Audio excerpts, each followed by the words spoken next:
Dois. Olá, muito boa tarde. Sejam todos muito bem-vindos aí a mais um programa Vínculo com você.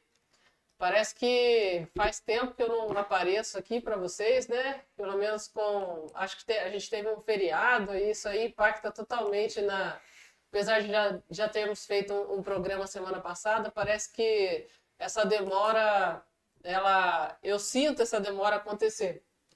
Quando a gente pega semana a semana, fica bonitinho ali, entrosado.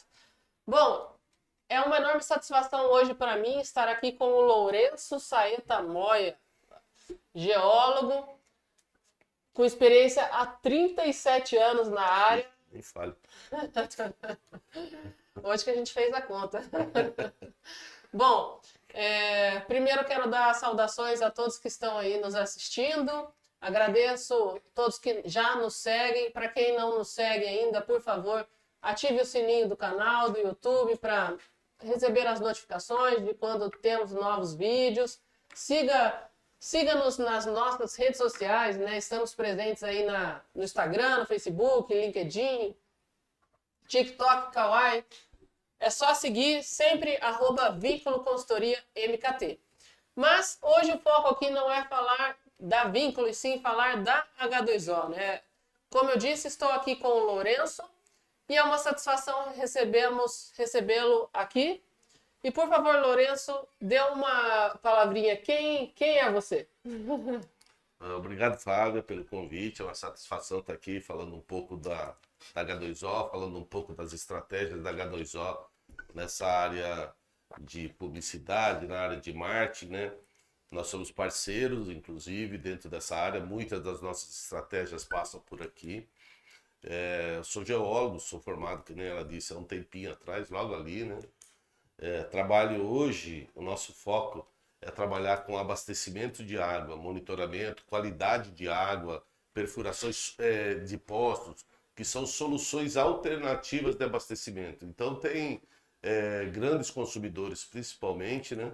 Eles têm problema de água, então eles têm que buscar fontes alternativas. E nós, através da H2O, através de estudos pertinentes, locais, a gente começa a buscar quais são as fontes alternativas de abastecimento, porque às vezes às vezes é uma indústria que está deslocada da cidade, não existe rede até lá, e ele precisa se abastecer porque é uma utilidade para ele, e sem água ele não consegue operar.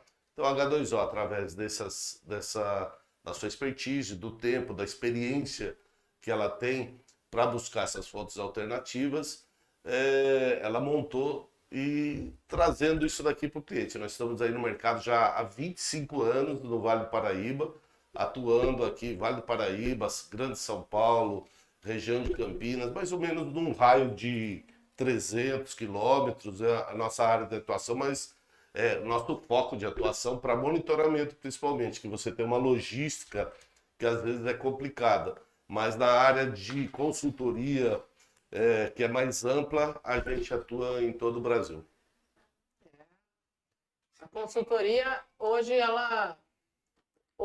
a pandemia, na verdade, fortaleceu a possibilidade, né, das pessoas entenderem que a consultoria ela pode ser plenamente executada através das ferramentas online, né, Lourenço?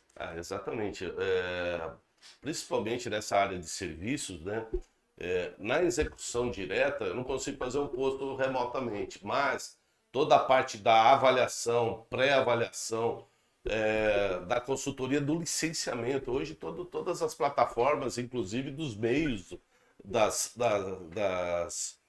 SAIs, DAIs, CETESBs, órgãos ambientais, todos eles se viraram plataformas e os sistemas deles, eles têm que ser interativos. Antes era tudo muito papel, assim, falando, nossa, isso é longínquo papel. Não, não é longínquo papel, é isso que você falou mesmo, né? No pré-pandemia, muitos dos processos eram papéis. E depois disso eles viraram plataforma. E até essas plataformas que a gente está falando, vira tudo, né? Não só plataforma de acesso a esses licenciamentos, como as plataformas digitais de marketing, que a gente vai falar um pouco hoje, elas modificaram e trouxeram outras ferramentas, que não é só eu chegar e aparecer ou no Facebook ou no Instagram que está resolvido, né? É isso aí. Bom, Lourenço, fala um pouquinho pra gente da sua trajetória profissional, como, como profissional, enquanto permaneceu em outras empresas, né? E depois H2O, como foi a criação da H2O. Tá. Então, como disse, experiência aí de 37 anos, logo que eu me formei na Universidade Estadual Paulista, na Unesp, em Rio Claro. Saí de lá geólogo e uma das primeiras experiências que eu tive de trabalho foi no Maranhão, no Nordeste, onde foi fazer uma investigação de profundidade de rocha. Para que isso? No Rio Tocantins, a gente tinha que identificar quanto de solo, porque eles iam fazer uma barragem. Então, se eu vou fazer uma barragem, a barragem tem que estar apoiada em cima da rocha. E para estar apoiada em cima da rocha, eles precisam saber quanto que de terra que eles vão ter que remover para apoiar toda aquela estrutura. Então, eu fui fazer um estudo, lá deu 35 quilômetros no eixo do rio, para determinar aonde que ia ser a barragem. Saindo de lá, eu peguei e mudei, e virei o círculo e foi para o petróleo. Nossa, para o petróleo. Então, eu trabalhei numa empresa que era nacional, que era desenvolvimento de petróleo, de pesquisa de petróleo, como se fosse a Petrobras, só que era uma área que eles forneciam com blocos, né? Então a Camargo Correia chegou a furar poços, outras empresas, e essa empresa também, ela pegava e pesquisava petróleo, e achava petróleo lá na região Nordeste, né? Rio Grande do Norte principalmente, e eu trabalhei nessa área de petróleo. Eu saí do petróleo e fui para a água. Aí, quando eu entrei na água, eu entrei numa das empresas mais tradicionais que existiam. Ela era uma empresa que tinha sido fundada em 1890, para ter uma ideia, não é nem no século passado, no retrasado. É. E essa empresa já tinha 100 anos. Quando eu trabalhei lá, ela fez 100 anos de empresa. E aí eu comecei a trabalhar com perfurações de poços, fontes alternativas, aonde buscar água, como buscar água. Chegamos a fazer poços de 800, 1000 metros de profundidade, buscar aquele famoso que todo mundo fala, e a água do Guarani, qual que é? Então nós fizemos poços para buscar essa água do Guarani. Perfurando, saindo dessa área da perfuração, aí eu fui para manutenção. Então a gente já sabia, na parte de pesquisa, aonde buscar, na parte de perfuração, como perfurar, e depois como fazer a manutenção. Aí começamos a trabalhar na área de manutenção para manter as características dos poços, do que são melhores e aquilo que não é melhor para o próprio poço. Depois de trabalhar na manutenção, aí vim num projeto em São José dos Campos, por isso que eu estou aqui hoje. Era um projeto de operação, manutenção e controle operacional. A Sabesp, aqui no Vale do Paraíba, ela atua muito com poços, né? E a cidade de São José dos Campos, para ter uma ideia, 50% da produção de água é através de poços. E como não é a expertise dela, foi feito um contrato com uma empresa, foi montado um consórcio, tipo consórcio Nova Dutra, né? De operação, manutenção e controle operacional. Nós fizemos esse projeto durante 5 anos, né? Que é um processo, e esse consórcio tem tempo finito. Após os 5 anos, acabou esse projeto e a empresa não pode se manter aberta. Aí eu montei a H2O na saída dessa. A gente tinha uma expertise tanto na área de perfuração, na área de manutenção, na área de controle operacional. E eu falei, como que eu vou trazer todo esse conhecimento? Aí eu montei a empresa H2O e através dela a gente começou a fornecer esse tipo de experiência para quem? Para a indústria, porque a indústria também precisa de água, grandes consumidores, shopping, grandes supermercados, todos esses precisam de água. E eles precisam de fontes alternativas, né? E aí a gente começou a trabalhar com esses daqui, com a indústria, com shoppings, com essas grandes, fazendo consultoria, pesquisando onde tem água, e aonde tem água, depois perfurando o poço, depois fazendo manutenção, depois fazendo monitoramento. E hoje trabalho bastante nessa área e com monitoramento, porque a qualidade da água, tudo aquilo que a gente falou, qual que é o objetivo dele? É achar água. E aonde está essa água agora? Está na caixa d'água. Quando você abre a torneira, você quer uma água que ela atenda os padrões de potabilidade. E hoje a gente fecha esse circuito através do monitoramento da água e estamos aqui há 25 anos brigando nessa linha de água e trazendo a água para todo mundo, para você, para mim, e que seja de qualidade. Maravilha, né? Uma bela de uma história.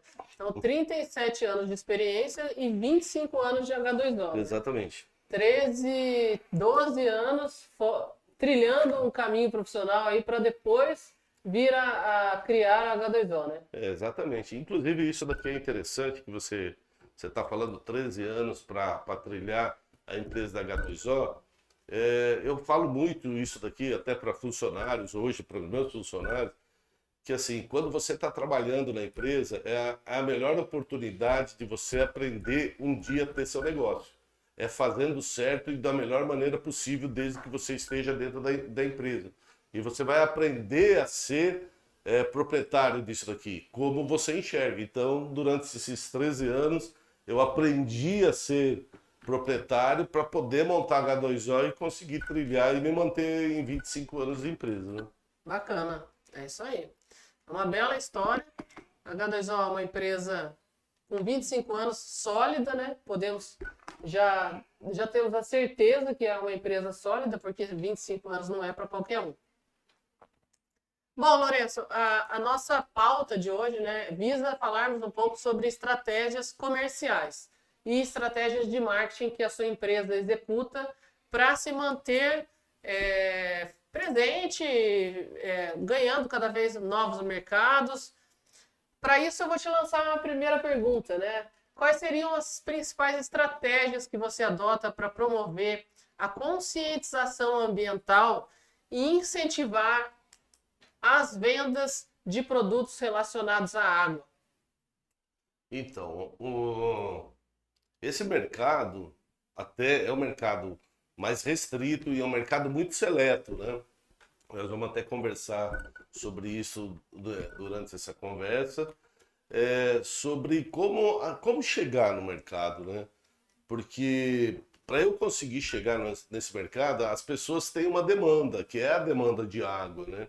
E às vezes você tem as soluções, né?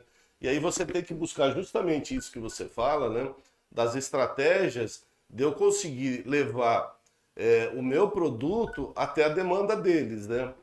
E, por exemplo, poço artesiano, que é uma coisa que a gente fala. Poço artesiano é uma estratégia de você atuar dentro desse mercado. Por quê? Porque ela é uma fonte alternativa de abastecimento de água. A própria Sabesp usa, né? E você está levando qualidade. Às vezes a gente até coloca assim, que tipo de água que tem lá. Quando a gente pega uma água superficial, por exemplo, que vem do Rio Paraíba, essas águas todas elas são tratadas, né? Tratadas pelas companhias de saneamento. Mas existem influências onde que eu trato com isso, todo mundo sabe, eu preciso colocar produto químico para conseguir tratar e deixar ela potável. Numa água de poço, por exemplo, é uma água pura e cristalina, então ela já sai, eu não preciso praticamente fazer nenhum tratamento. Praticamente por quê? Porque pela legislação eu sou obrigado a fazer um tipo de cloração para manter as características dessa água, né? Então, como que eu faço para chegar para o cliente e ele ver para ele saber sobre essa transferência? É justamente essa qualidade da água que ele vai ter acesso, ou uma pureza de água que ele possivelmente ele vai ter acesso, possivelmente não, que essa é a nossa alternativa, é a nossa proposta de trabalho, para ele ter uma água de qualidade, né? E quanto mais ele tiver isso daqui, mais acesso ele vai ter. Então, qual é uma dessas estratégias? É você trabalhar com saúde.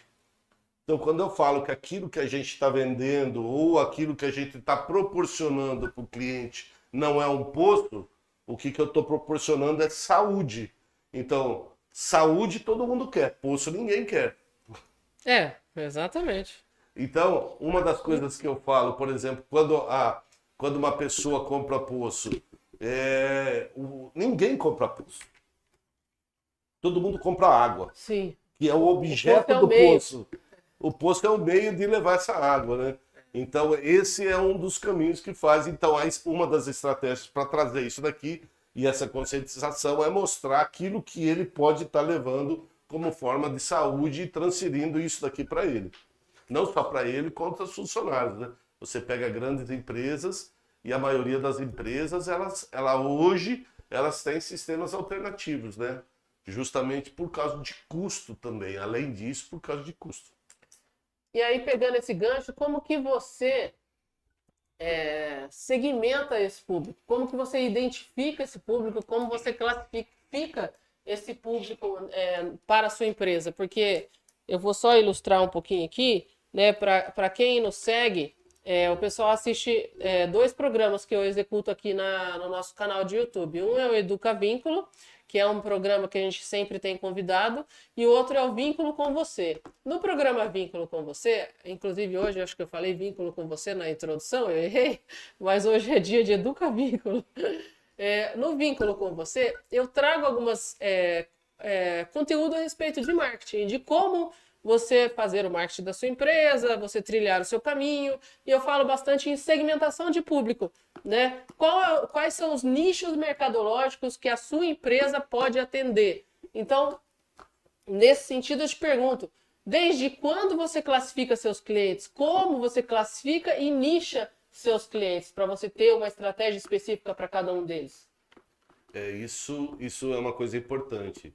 Não só para marketing, né, para o tipo de marketing que você vai estar fazendo, como o tipo de atuação que você vai fazer como empresa. Então, a definição e a identificação do seu público-alvo, ela é fundamental para saber a estratégia que você vai tomar. Então, existem vários públicos dentro desse abastecimento de água. Por exemplo, você tem uma chácara que você comprou, um sítio que você comprou e está lá na serra. E agora começa a chegar e começa a secar e o poço cacimba que foi feito não tem água. Eu preciso de água. Qual a alternativa que eu tenho para ter água? Ah, tem um ponto lá na serra, eu consigo trazer, mas ele tem 5 quilômetros de rede. Mas ela vai ser suficiente para trazer? Eu posso trazer? Porque tem isso também. Todo o processo de captação de água, ele passa por uma legislação. Então eu tenho que estar licenciado a fazer a captação. Não é porque eu tenho uma água dentro do meu sítio que eu simplesmente posso captá-lo, né? Tanto de poço, quanto natural, quanto nascente, qualquer tipo de intervenção que você faça num recurso hídrico, você tem que ter esse licenciamento, né? Então, aonde que você vai buscar? Qual é o sentido desse daqui? Então você vai ter que buscar a solução para aquilo que você vai fornecer. Então vai ser um poço raso, vai ser um poço fundo. Aborda os produtos em uma indústria que está em constante evolução? A concorrência de mercado? Sim. Como que aborda? Então, do mesmo jeito que você identifica o seu público-alvo e segmenta ele, né, que nem estava falando na pergunta anterior, porque eu tenho tanto grande consumidor como a indústria, eu tenho grande consumidor comercial que é o shopping, eu tenho consumidor pequeno que é a minha chácara, que ele também precisa de água. E dentro disso daqui eu tenho 3 ou 4 segmentos desse. E a forma de atuação que vai fazer. Quando você está falando sobre o meu concorrência, o que a concorrência está vendo? O que ela está atuando? Qual que é a forma que ela está fazendo? Porque tem gente dentro do meu segmento, que é águas subterrâneas, que vende poço. São empresas que vendem poço artesiano. Então, você quer um poço, a pessoa vai lá, liga e fala assim, ó, eu quero saber preço de poço, por exemplo. Então, ela está interessada no poço. Então, e quando a pessoa quer comprar um poço, ela quer comprar o preço. Outra coisa, que nem eu falei no começo, da gente vender saúde, eu não vou vender um poço, eu vou vender uma solução alternativa para que ele possa abastecer. E ela implica que aquilo que você está passando para o cliente de solução alternativa, realmente é aquilo que vai atender aquela demanda que ele queria, que era água, e não poço. Só que muitas vezes ele compra poço. Então, como que você segmenta? É identificando quem é seu público, mas identificando quem é que está atuando nesse segmento que você está fazendo. Porque hoje, como empresas, e a identificação disso, você tem empresas que atuam dentro da indústria. E você tem empresas que atuam dentro do pequeno. Mas ele é o mesmo que atua dentro da indústria? Ele pode ser. Ao contrário, pode ser. O cara que atua na indústria, ele pode atuar no segmento do pequeno. Agora, o pequeno, muitas vezes, ele não tem nem documentação necessária para poder atuar num grande. Ah, mas por que ele não tem documentação? Isso daqui é um dos motivos de preço. Que quando ele compra, ou ele vende um poço, ou ele vende preço, ele não tem a equipe necessária, ele não tem regulamentação necessária, ele não tem cadastro necessário dentro dos órgãos, ele não tem o equipamento necessário para poder perfurar, e tudo isso vai acabar refletindo no poço. Então ele não consegue entrar numa indústria para furar um poço, mas esse que fura na indústria, ele consegue chegar no pequeno e entregar. E aí você fala assim, como você diferencia? Através do valor. O que é que você está fazendo? Você está vendendo preço ou você está vendendo valor? Então, eu tento me diferenciar com isso. Eu tento passar valor para o meu cliente, porque é isso que ele quer. Ele quer saúde, ele não quer poço. Bacana, muito bom. Bom, Lourenço, agora vamos pensar em técnicas de vendas, né?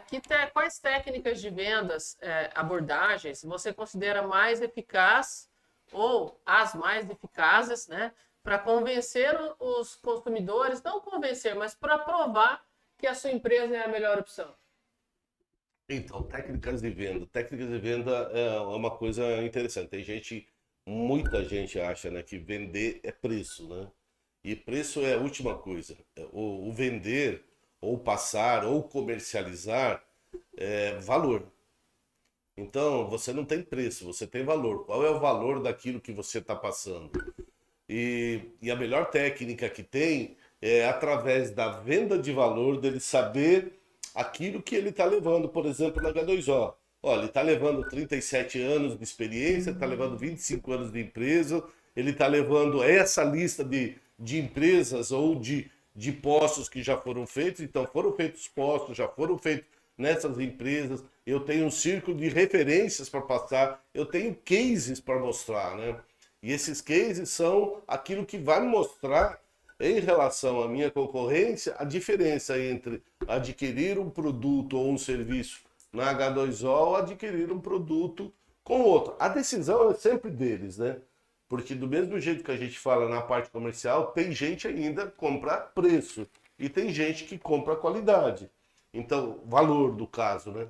Eu não estou falando que quem tem preço baixo não tem qualidade, mas eu estou falando em termos de valor. A diferenciação de mercado, de atuação, é como que eu vou chegar no valor para eles. E a expertise, o tempo e o lastro, e cases principalmente, mostrando, olha, eu resolvi esse aqui, no seu caso, eu estou fazendo esse serviço aqui, quem que é que...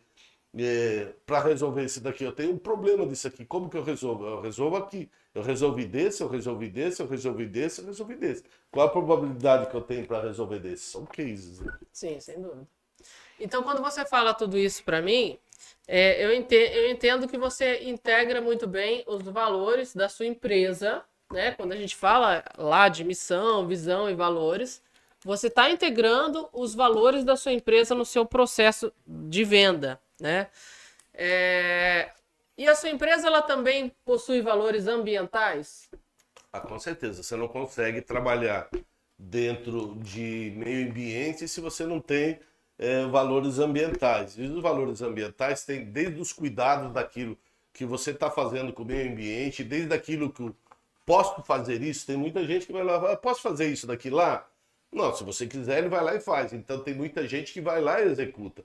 Para você fazer qualquer obra, você tem o licenciamento. Mas por que o licenciamento ele tem? É porque o governo quer tirar mais ou tirar menos? Não. Esse licenciamento existe porque para ele poder estar monitorando justamente o meio ambiente e o futuro dos filhos, meus filhos, dos seus netos. E isso daqui a gente consegue. Então, através da conscientização da necessidade de eu executar um plano licenciado. Porque se eu estou licenciado, eu sei que eu uso, que você usa, que ele usa, e os órgãos gestores conseguem fazer esse controle. Esse é um. O segundo, através da normatização da execução da obra. Ah, mas esse negócio de fazer norma é muito chato. Mas por que é chato? Ele é chato porque a norma fala, ó, no mínimo, você tem que fazer isso, aquilo, isso, daqui, aquilo. Por quê? Na hora que você parametriza a obra, você de novo, você está colocando para dentro de valores ambientais e de sustentabilidade que você precisa para, aí sim, até um termo que a gente estava usando hoje, para mitigar o risco de dano ao meio ambiente. Porque na hora que você fura um poço, queira você ou não, você está criando um dano ao meio ambiente. Por que um dano? Você está expondo uma água, por exemplo, aqui no Vale do Paraíba, se eu furar um poço de 200, 250 metros, eu tenho águas de 300 mil anos atrás. O homem nem estava na Terra. E essa água que eu estou pegando e eu estou extraindo essa água. Então, que tipo de dano que eu estou fazendo? Então, se eu não mitigar isso através de boas práticas de perfuração, através de normas e através de equipamentos e de treinamento para as equipes, eu não estou realizando e não estou mitigando essa sustentabilidade do meio ambiente. Muito bom. Quando a gente fala de estratégias comerciais, dentro de uma empresa de prestação de serviço, dentro do varejo, é muito fácil a gente metrificar a eficácia da estratégia de venda com o resultado que ela está proporcionando, né? Porque o varejo, ele é muito fácil, você vende o produto ali no dia a dia, então você quantifica de uma maneira muito simples se a sua estratégia está dando retorno. Quando a gente fala de empresas de prestação de serviço, o tipo de metrificação ele é outro, né? Nós passamos a medir, por exemplo, quantidade de reuniões agendadas, reuniões executadas, quantas reuniões ou visitas são necessárias para promover X propostas. Dessas propostas, quantas são necessárias executar para converter um contrato e assim por diante. Como que você mede o sucesso das suas estratégias de vendas? Você tem métricas, quais são elas, ou indicadores chaves que são utilizados para avaliar o desempenho de todo o trabalho que você faz, seja marketing ou seja comercial? Então, você entra na estratégia de marketing, de comercial, e se as métricas para poder mensurar isso daqui, eu tenho desde que começou a empresa, então eu tenho, hoje elas são feitas esses controles, qual é o número de contatos que eu executei, tá? Eu não estou falando da onde que eles estão vindo ainda, mas qual é o número de contatos que eu tenho? Então eu tive que fazer 100 contatos, 200 contatos, 300 contatos. Desses 300 contatos, quantos desses contatos que geraram, ele foi um lead quente, ou seja, um que pode gerar uma proposta. Então, X% desse número de contatos, ele vai gerar um lead quente. Esse daqui vai gerar proposta ou não? Então, existe um percentual de quantos que eles vão gerar proposta. Dessa geração de propostas, quantos que você fecha? Então, aí você tem, para eu fechar 10 propostas, qual é o número de contatos que eu tenho que ter? E aí você vai ter, através dessas métricas, você acaba se balizando dentro do seu caminho e do seu plano de negócios e da sua estratégia comercial que você atua dentro da sua empresa. Então, por exemplo, vou chutar um número, tá? Se para eu fechar 10 eu tenho que mandar 100 propostas, eu estou falando em 10%, aí você fala assim, ok, eu quero aumentar, então dentro dessas métricas que você tem hoje, eu quero aumentar, em vez de 10, eu quero fechar 20. Como que eu faço para fechar 20? Qual é a estratégia que você usa para fechar essas 20 aqui?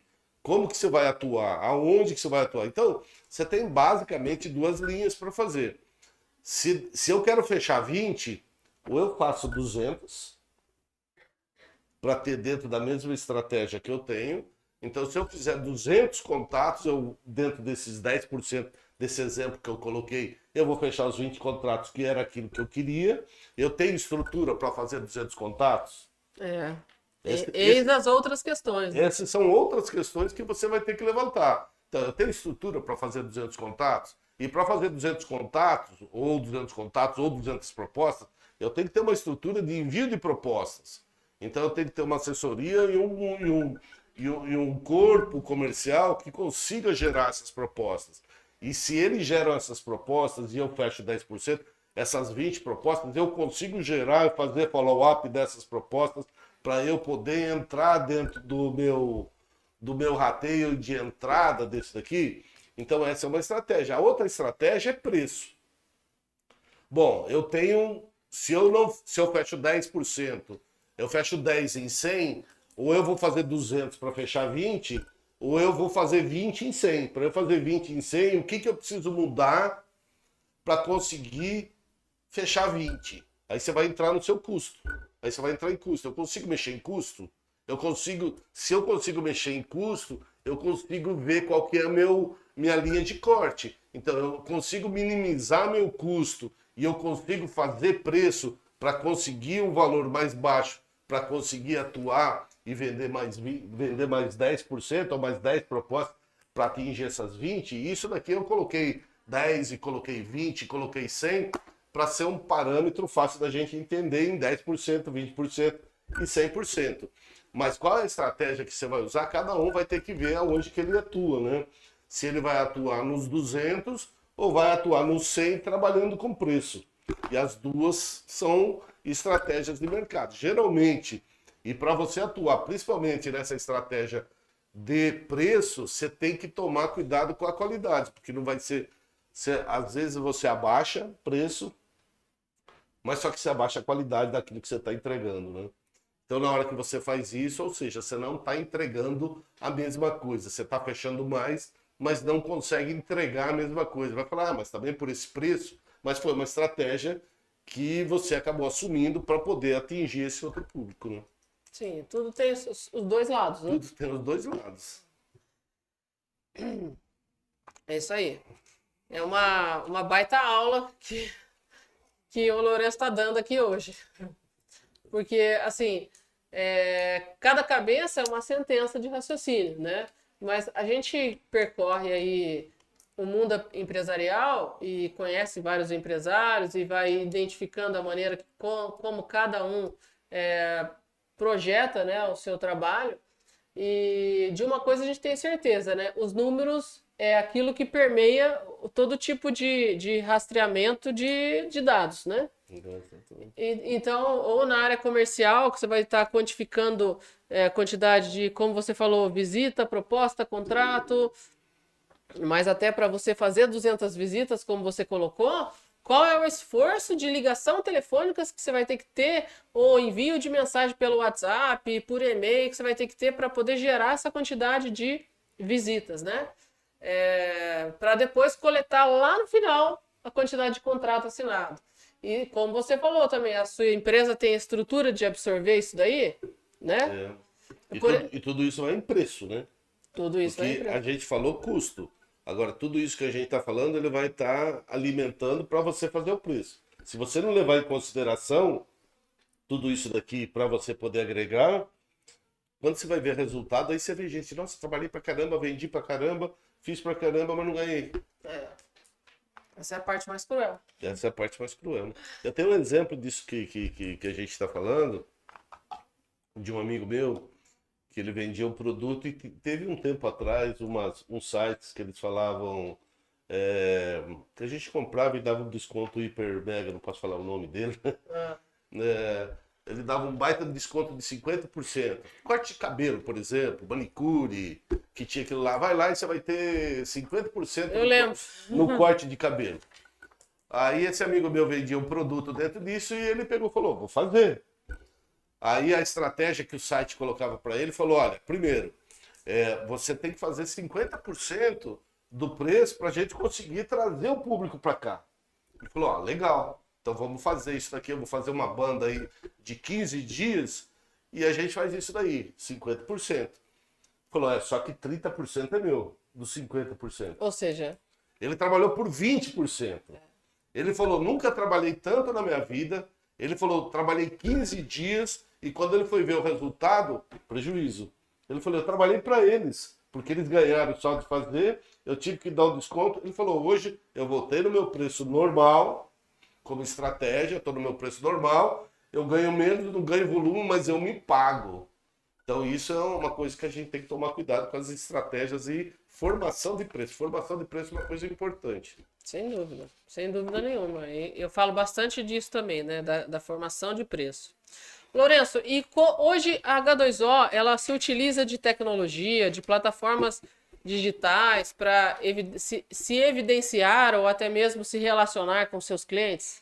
Então, esse daqui é o outro ponto. Como que a gente vai chegar e vai fazer ampliar a minha recepção para eu ter mais captação, mais leads, né, dentro disso? Aí, através disso daqui, a gente senta, faz as estratégias junto com a Vínculo e vai falar qual é a estratégia que nós vamos atuar, para qual mercado que nós vamos atuar. E, de novo, é importante conhecer qual que é o seu mercado para saber qual é a estratégia que você vai atuar e qual é a ferramenta que você vai fazer. Por quê? Vou dar um exemplo também, né? Com um exemplo eu acho que fica mais fácil, né? Sim. Eu vou vender pizza. Eu tenho uma pizzaria e vou vender pizza. Ó, legal, se eu colocar no Instagram, vai bombar, por quê? Eu vou colocar uma oferta de 20%, promoção de 20% na sexta-feira à noite. Eu lanço isso no Instagram e eu vendo. Eu sei, porque eu tenho amigo que tem pizzaria, ele lança esses planos, sai no Instagram, sai no Facebook e vende. Agora, vamos transferir isso aqui para H2O. 20% para quem comprar um posto até sexta-feira. Não funciona. Então, ele não vai fazer, né? Então, qual é a estratégia que eu vou fazer? Qual é a ferramenta mais apropriada que eu tenho para poder captar esse cliente para a gente, né? Então, se você tem uma ferramenta adequada, você vai fazer Instagram, você vai fazer Facebook. Ah, eu vou redirecionar para LinkedIn, ou vou redirecionar para Google. Quem é que procura em Google? Quem é a estratégia para procurar em Google? Então, por exemplo, no meu mercado, quem procura é um comprador de uma empresa. O comprador de uma empresa, ele com certeza não vai estar no Instagram procurando um poço. Ele vai procurar no Google. Ou no Facebook. Ele pode até estar no Facebook dele particular, ou da lá, e de repente ele vê alguma coisa no poço e ele acha interessante. O que ele vai fazer? Ele vai no Google, procura a empresa e vai entrar no site, né? Então, as ferramentas são diferenciadas para o público-alvo diferenciado e para produtos diferenciados, né? Então, qual é a melhor estratégia para fazer? Qual é a melhor ferramenta? É Google? É Facebook? Aonde que eu vou colocar o meu dinheiro? Porque isso é importante. Na hora que você sentar com a Flávia e ela for fazer a estratégia junto com vocês, ela vai saber onde que vai colocar dinheiro. Eu vou colocar dinheiro no Instagram e no Google não coloco nada. E quem vai me busca no Google, eu vou estar fora do meu mercado, do meu público-alvo, que é aquilo que você falou. Qual é a estratégia que você acaba usando para buscar e para trazer o cliente mais perto de você? Ele vai comprar outros 500, mas eu tenho que trazer para dentro da H2O. Ele tem que me enxergar. Como que ele vai me enxergar? Quais são as ferramentas que ele vai me enxergar? Na hora que ele estiver buscando, como que vai fazer a internet buscar ele? Que nem o Vitor fala, né? Das aranhinhas, né? Como que eu vou soltar as aranhinhas da internet? A minha aranhinha é aquilo que o cliente vai buscar. Então, a minha aranhinha pode ser uma pizza. Então, ele busca a pizza e ele vai buscar, mas a minha aranhinha pode ser um poço. A minha aranhinha pode ser um sistema de tratamento. A minha aranhinha pode ser um monitoramento de água. Então, esses caminhos que eles vão ser diferenciados, é importante a gente identificar para saber qual é a ferramenta que nós vamos fazer. Aí a Flávia tem muitas dessas aqui. Nós vamos buscar disso daqui. Então, ela monta uma estratégia para o Instagram, monta uma estratégia para o Facebook, monta uma estratégia para o Google. E dentro dessas estratégias, aí você vai colocar suas ferramentas. Aí ela vai entrar com os inbound da vida, vai entrar com um monte de nomenclatura, que são as ferramentas que ela usa para quê? Para fazer com que a pessoa vinha ela cair dentro do funil. E cair dentro do funil é a aranha que está andando, só que ela está caindo lá atrás e ele perguntou de poço. Como que eu faço para aquele cara que perguntou de poço e está lá em Piracicaba? Como que ele faz para me enxergar? Isso é através dessas ferramentas que eles desenvolvem para a gente estar mais próximo. Importante. Público-alvo sempre tem que ser o foco. Se você não sabe o seu público-alvo, você vai pegar de tudo. E esse pegar de tudo, ele começa a perder o foco, né? Então, por exemplo, se meu público-alvo é indústria e eu faço disso daqui, vai chegar uma pessoa lá de Ribeirão Preto que quer furar um poço cacimba, coisa que eu nem atuo dentro disso, né? Então, quando a gente estava fazendo essas estratégias e mapeando essas estratégias, aconteceu e muito, né? Ah, eu quero fazer um poço de 10 metros, é um poço cacimba daquele que é feito à mão, Sim, não é o foco da que H2O. não é o nosso foco. Com certeza. Bom, e para a gente partir para a finalização, Lourenço, Nossa, eu não parei de falar. cansa, né?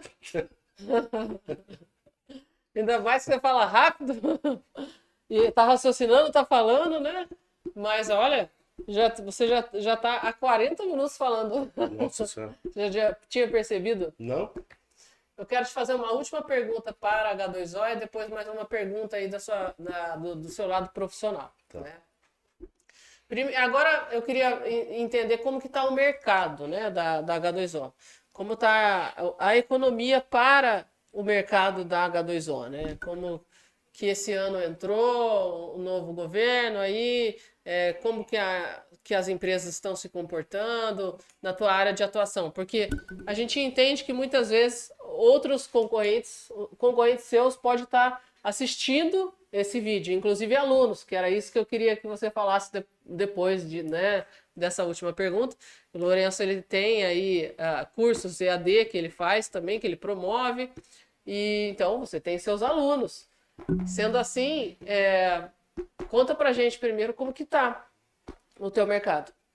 Então, o mercado de água, ele é engraçado, né? Para falar, e a gente tem que também saber identificar isso. Por quê? Pelos públicos-alvos também. Olha só, a primeira coisa que a gente falou lá atrás foi: identifique seu público-alvo. Nossa, não estou vendendo nada. Quem que é seu público-alvo? Então, o que acontece? Agora, o mercado de poço, por exemplo, residencial, que eu falo de chácara, que eu falo de sítio, que é aquele pequeno caseiro que tem lá, ele vai furar um poço e ele precisa de um volume de água pequeno, né? Esse daí agora está em baixa. Por quê? Porque a gente vem de uma época de chuvas, né? E nessas épocas de chuva, o poço cacimba, que é aquele famosinho poço caipira, que você abre, tem 1,5 m, que você tira com aquela bombinha, eles estão com água. Então, aquela demanda minha, daquele mercado, ele não precisa, não está demandando. Aí esse mercado fica em baixa, e quando fica em baixa, muitas empresas que atuam muito nesse mercado, eles acabam não demandando. A indústria, o comércio, grandes consumidores, esses daqui, eles dependem do sistema para abastecer. Então, esse mercado, ele é assim, para aquilo que eles têm, eles demandam o equilíbrio e a manutenção dos projetos dele. Para desenvolvimento de coisas novas, aí sim vai entrar a parte de governo, né? A gente está com esses problemas de mudança de governo e coisa e tal, de visão de mercado. A gente está passando muito por visões muito heterogêneas e muito antagônicas do que era o mercado. Então tem gente, eu conversando com consultor de mercados ontem mesmo, ele tem uma visão de que aquilo de mercado era bom porque não tinha dívida. E com outro cara de mercado falou, olha, se eu não tiver dívida, eu não tenho desenvolvimento. Mas o que é dívida e o que é parcelamento? Então, dívida é aquilo que eu não consigo pagar. E o parcelamento, ele está parcelado. Eu comprei uma casa e ela está financiada em 30 anos. É dívida ou é parcela? Parcela. Ela é parcela, não é dívida. A dívida é aquilo que você não consegue pagar, ela está dentro do seu métier. Então, quando a gente fala desse parcelamento, e a indústria entra dentro disso, hoje ela está entrando. A gente está com esse negócio que não é a minha área, tá? Mas de juros altos, e aí acontece, né? A gente sente no nosso bolso nessa ponta do quê? Eu preciso financiar um equipamento para minha empresa. Aí você pega um financiamento com juros de 15%, é muito alto. Por quê? Porque você não consegue ter um payback desse valor. Então, a parte desses juros, ele acaba restringindo um pouco esse crescimento. Então, a indústria está muito na expectativa, ela está assim, já olhando esse mercado com bons olhos. A gente viu que o dólar caiu e tal, então ele já, eu acho que já está andando, pelo menos na minha área, eu tenho visto a indústria, que eu atuo bastante, a indústria já está andando. Novos projetos dependem ainda de outras coisas, mas eu vejo aí com um futuro bem melhor, né, do que a gente está e muito melhor do que a gente estava. Legal. Um futuro promissor, então. Promissor, com certeza. Muito bom. E agora, então, para a gente partir para o encerramento, conta um pouquinho da sua história agora como professor, né? Eu não ia deixar passar em branco, né, poxa? Então, o que é esse projeto aqui? É projeto Covid. Acho que como muitos tiveram, né? O projeto Covid. E ele vai entrar muito com uma das primeiras perguntas que ela fez, né? De como que eu trago essa parte da sustentabilidade, né? Da empresa perante os nossos clientes. Em 2020, né? Eu tenho um parceiro que a Flávia conhece também. E ele falou, olha, vou montar uma escola do perfurador. E essa escola do perfurador, qual é o objetivo dele? É você criar as empresas, essas que eu falei, que às vezes não tem público para atuar em um público maior, para elas conseguirem se capacitar. E como que a gente faz isso? Porque não tem nessa área de perfuração gente que traga experiência. Então ele falou, vamos montar um curso assim, aí ele através desse projeto, né, ele conseguiu estruturar, e a gente acabou estruturando um curso na área de perfuração de poços, né? Então, vai pegar, tem pequenos perfuradores, grandes perfuradores já fizeram um curso com a gente, e a gente até ficou surpreso, perfurador de petróleo. Nossa. O cara era operador de petróleo, e a gente ficou até curioso, sabendo com ele, olha, por que que você tá... Ele falou, olha, porque a perfuração de um poço de petróleo não tem nada a ver com a perfuração de um poço de água.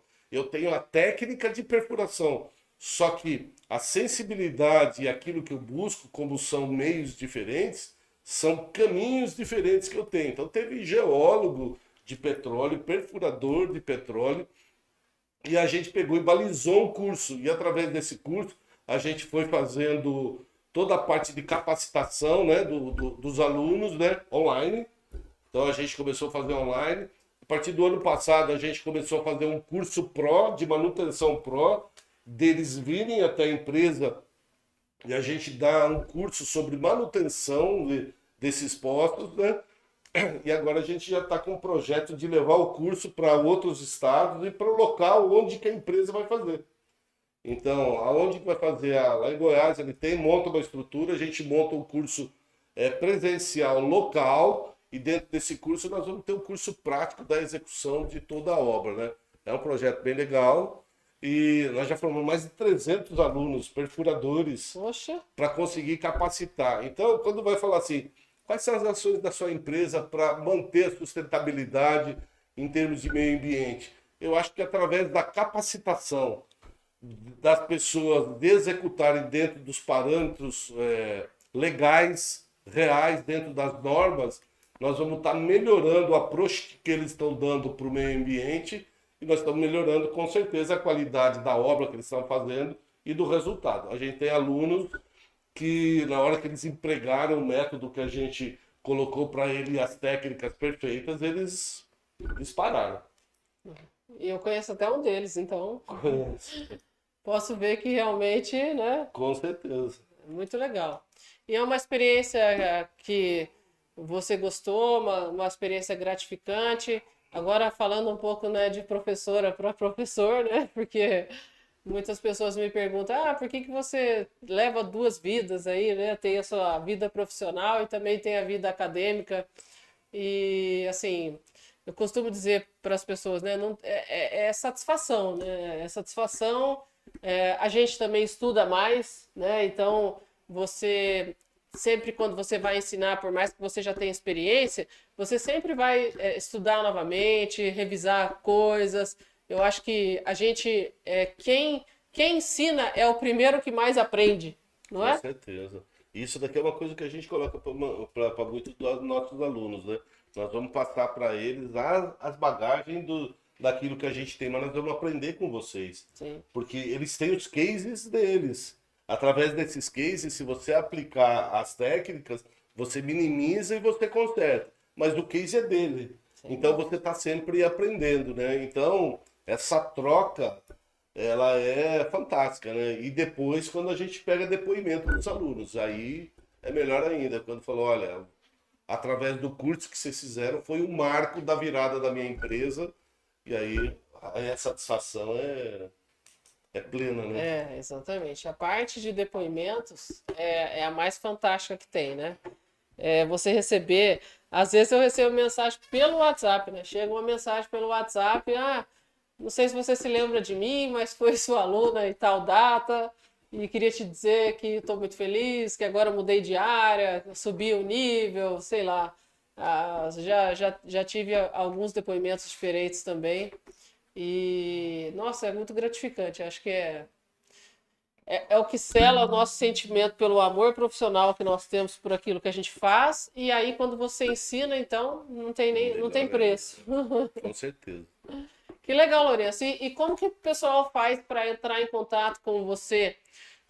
Se quiserem, por exemplo, se alguém estiver aqui nos assistindo e quiser fazer um curso, ou até mesmo se tivermos um empresário que esteja assistindo o programa e queira falar mais a respeito da perfuração de um poço ou da manutenção da qualidade de uma água, como que faz para falar com o Lourenço? Então, ele pode buscar através das nossas mídias sociais, né? Eu vou colocar só o @H2O que ele é, e disso daqui, site, Instagram, Facebook, LinkedIn, todos eles vão direcionar até lá. Então ele é @H2O online, tudo minúsculo e tudo junto, 2 numeral, H2O online. Então, .com.br é o site, ou @H2O online. Aí tá Facebook, aí você tem o Instagram, LinkedIn, YouTube, todos eles estão com o mesmo nome. Sim, exatamente. É isso aí. Legal, então as pessoas acessando o site, elas vão ter ali acesso ao contato da H2O. Tem algum e-mail próprio seu para divulgar, caso queiram passar um e-mail direto? Sim, tem o Lourenco, de Lourenço, né? Só que Lourenco, @H2Oonline.com.br. Lourenco, @H2Oonline.com.br. É isso aí. Então, colocamos aí, encerramos, né, o nosso bate-papo sobre uma empresa que está há 25 anos já no ramo do meio ambiente e água mineral. Lourenço aí com a experiência de 37 anos, compartilhou hoje com a gente o seu... Precisava ter repetido os 37. Porque é importante, ó. Tudo bem, a gente não gosta, mas... É que ela está gerando valor, tá vendo? É uma aplicação, gerando valor. É isso aí. Lourenço, agradeço o seu tempo, sua dedicação, e agradeço a todos que nos assistiram também, né, por estarem aí presentes conosco, por prestigiarem o nosso programa. E para quem não nos segue ainda, passe a nos seguir, @Vínculo Consultoria MKT, em todas as redes sociais. E também o nosso site não, o nosso site é só vinculoconsultoria.com. Diferente da H2O, tá vendo? A H2O já tá com a lição de casa feita certinho, H2Oonline.com.br ou @H2O online para todas as redes sociais. Lourenço, mais uma vez, muito obrigada. Obrigado a vocês. E até uma próxima oportunidade. Estou à disposição. Tá joia, então. Gente, uma ótima tarde. Até a semana que vem. Tchau, tchau.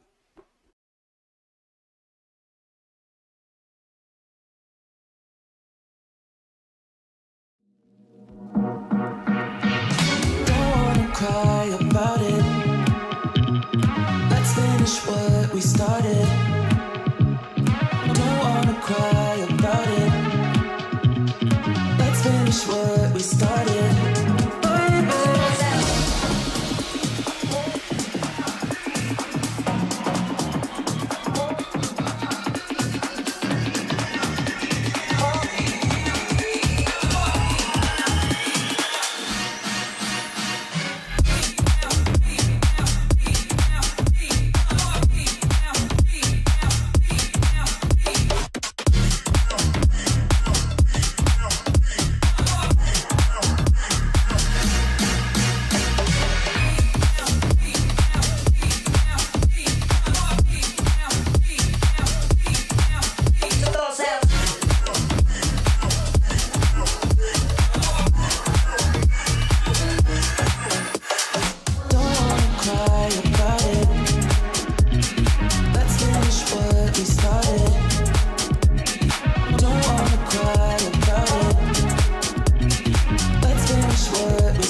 We keep seeing their eyeballs glued to us on the sidewalk, but that look could kill. Oh, they are trying so hard to find all the weaknesses inside, but it's gonna spill. Oh, can we take a minute, turn and face the critics? Let's put flowers in our hair like we don't care, and dance a